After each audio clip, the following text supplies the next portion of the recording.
Қайырлы күн достар, бүгін сіздермен наурыз көженің ең оңай жолымен жасалатын видеомен бөлісетін боламын.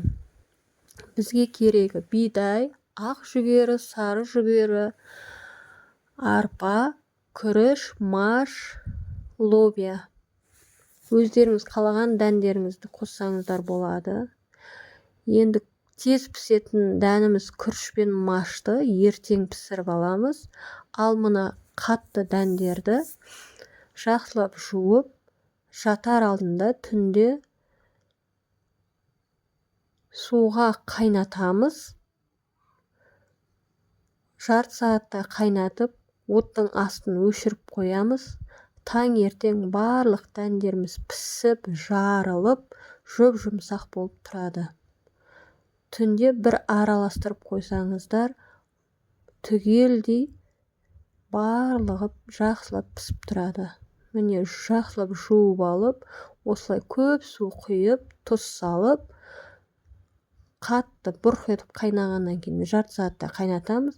Содан кейін астын жауып, қақпағын жауып, оттың астын өшіріп қойып қоямыз таң атқанша. Міне дәндеріміз осылай пісіп, жарылып, жұмсақ болып пісті. Мен майлы еттің сорпасына көжені дайындадым. Ең алдымен маш пен күрішімізді пісіріп алдым. Содан кейін көжемізден салып, барлығын салған жоқпын, өйткені көп болып кетеді. Қалғаны холодильникте сақталып тұра береді. Шетінен айран қосып ішуге болады.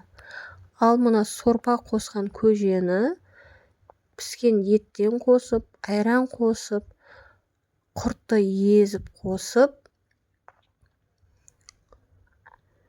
наурыз көже дайындадым. Осылай жасап көріңіздер, өте оңай жолы.